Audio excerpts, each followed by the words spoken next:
we were a young family, we used to be known for picnicking.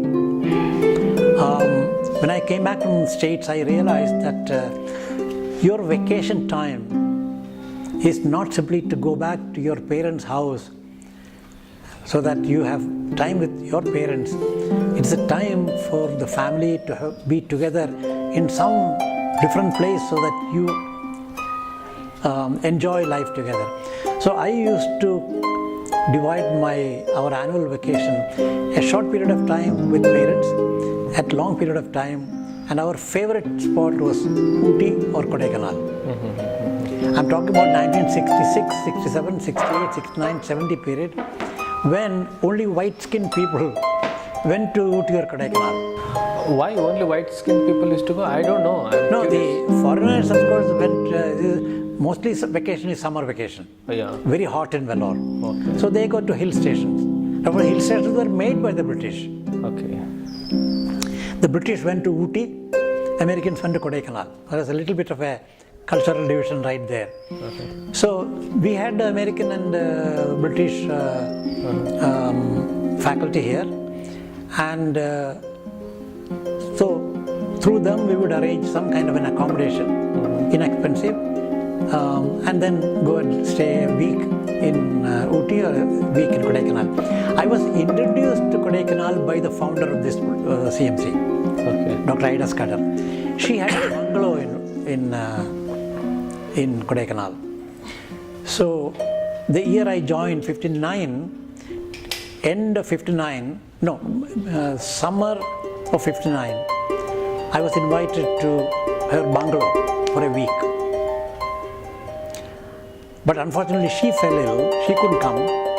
So I was there for a week with some others, mostly faculty from CMC. But I saw the beauty of Kodaikanal as a natural beauty, cold weather, forest, and you can long walks, you don't sweat, you can, beautiful gardens and all that.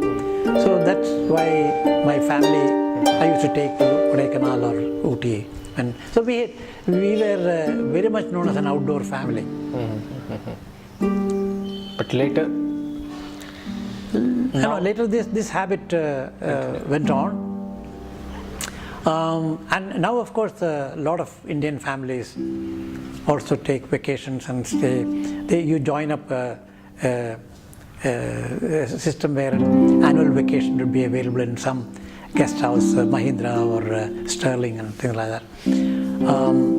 But with my workload increasing, children growing into adults, our family vacations are very occasional. Now? My 70th birthday, the whole family came, everybody together. You are 79 years old, still going very strong, very dynamic. What is the secret of your health? First of all, assume that I am healthy. Yeah, at least, yeah. Compared to others. Yeah, and yes, I also feel healthy, and I don't know how to attribute what I must attribute my health to. There are multiple. First of all, I am conscious of my health. Okay. And I want to be healthy. So I am motivated to do things that promote health which many others may not. Say, look, I don't have a paunch. Very easy to put on a paunch. I had a paunch at one time. 1950, I became a non-meat eating person. 50th birthday. I said no more meat, and thereafter I have not eaten meat except in Siberia. There was nothing else available except chicken to eat. Because you don't want to starve you. But other than that, I avoid meat all the time. Is that healthy? I don't know. I eat fish. Fish has some fatty acids that are good for your health. Secondly, I eat a lot of vegetables, green leafy vegetables and all kinds of things. I reduce my rice intake and increase my vegetable and fruit intake. So it may be a diet is another one. I go for walks, long walks, that keep my exercise agenda always fulfilled. I use minimum soap on my skin. If I don't need soap, I will not use soap. Skin is full of fatty acid secreted through your sebaceous glands, and that is a protective mechanism for normal healthy skin. And people who wash away that twice a day using soap, it's a mistake. Okay, all you need to do is to rub your skin, remove all the dead scales, and your skin will remain healthy. So less wrinkles and less infection on the skins. So I mean, do all these add up to my health? I do not know, but these are my habits which probably help in my health. I keep my weight under check. Regularly every month I check my weight, and I don't allow my weight to go beyond what it was last month. So by body mass index, I know what is my ideal weight. So I keep it at least a kilo lower than my ideal weight. And of course I look after my blood pressure. Periodically, every 3 years I have a good checkup. Do you have any chronic medical condition such as diabetes, hypertension? How do you manage? I had a coronary obstruction, totally asymptomatic. Treadmill had never shown any symptoms, but they picked up something on the ECG, and I wouldn't believe that there was something wrong. So I didn't even allow them to do an angiogram. This is about 4 years ago. So then I did a nuclear scanning of the heart, non-invasive. There, where the ECG showed low blood supply, there was low blood supply. So then I allowed myself for an angiogram. Of course, angiogram is done through your radial artery. And when I saw the picture of the angiogram, it was horrendous. Right descending coronary artery for about nearly 2 centimeters is all ragged interior.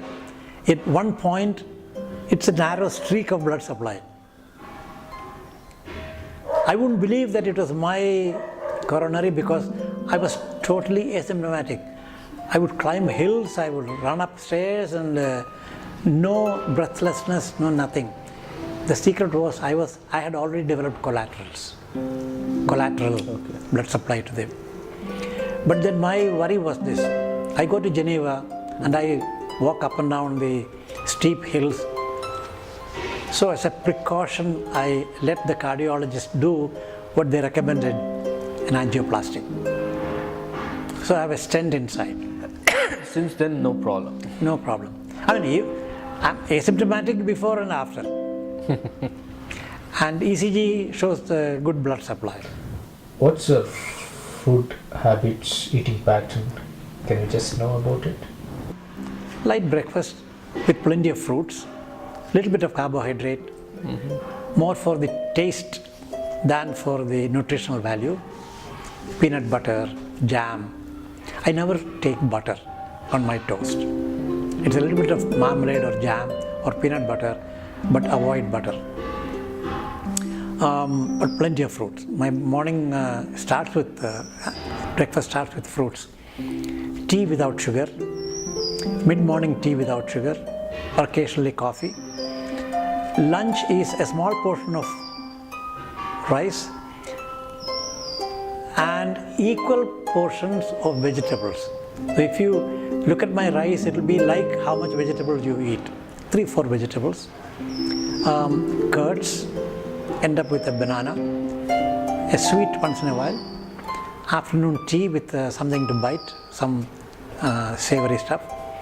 Night 2 chapatis with some vegetarian dish to go by. So I consume a lot of fruits and a lot of vegetables. That probably helps in keeping the weight down and keeping myself healthy. The mind has an influence on body. And if you have a mind that is active, that is motivated, that your body must remain healthy, I think all this kind of contributes. Do you also sleep afternoon? What is your usual sleeping habits? I don't sleep regularly in the afternoon. I wake up every day at 6. That's like a biological clock. Make a cup of tea and drink and then keep working. Breakfast is about 8 o'clock. Bed 10:30, plus or minus half an hour. Sleep well.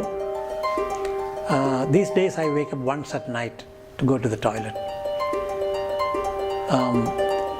So at that time I also drink a glass of water. Not a glass, half a glass of water. That wakes me up at 6 a.m. It's a very simple method to wake up at 6 a.m. Do you also cook? Okay. I can make a cup of coffee in the coffee press. Okay. That's about the limit of my kitchen abilities. But if you have to dress fruit, papaya or mango, that's my duty, because I peeling them, artistically preparing them, cutting them, all that is, I do that. So that's full time. We have two people, a woman who comes and cooks food, another woman who comes daily and cleans, and Sunday both of them are on leave. And Sunday our needs are also much less. Sunday morning I don't eat breakfast. Okay. That means 18 hours I don't take any calories to allow liver glycogen to be converted to glucose, to keep my brain supplied with glucose, so I don't go into hypoglycemia, which I recommend to everybody. Once a week, 18 hours, no calories. 10 hours of that is sleep, so no problem. Another 6 hours, early dinner, and late lunch, 1:30 or 2 o'clock. So that spans 18 hours. That is another healthy habit. In olden days, the religion taught you to have this kind of, one day you don't take any carbohydrate, one day you don't take any meat, or one day you don't eat any food from morning till evening except for fruits or drinks. All this had a health benefit. Once we have lost the religious rituals, and we have office workers, and you have a regular pattern, you don't follow this. But so Sunday is easy for me. Sunday morning, it's going to church is the only thing. So going to church, there is no hard work.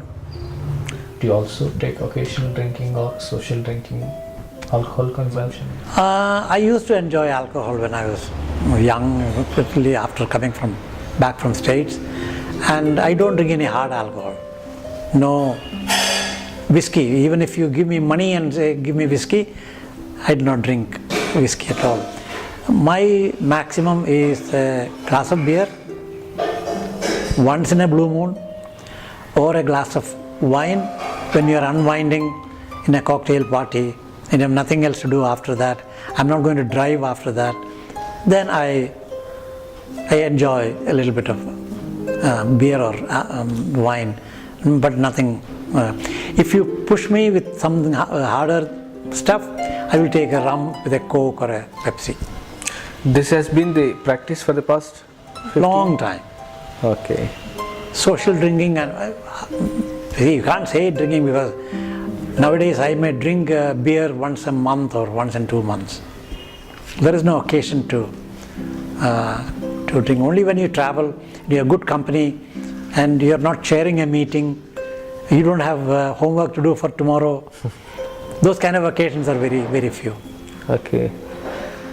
Thank you so much, Professor Jacob John. It was wonderful talking to you. You really spared us a high quality time and shared some of a very interesting journey of your life.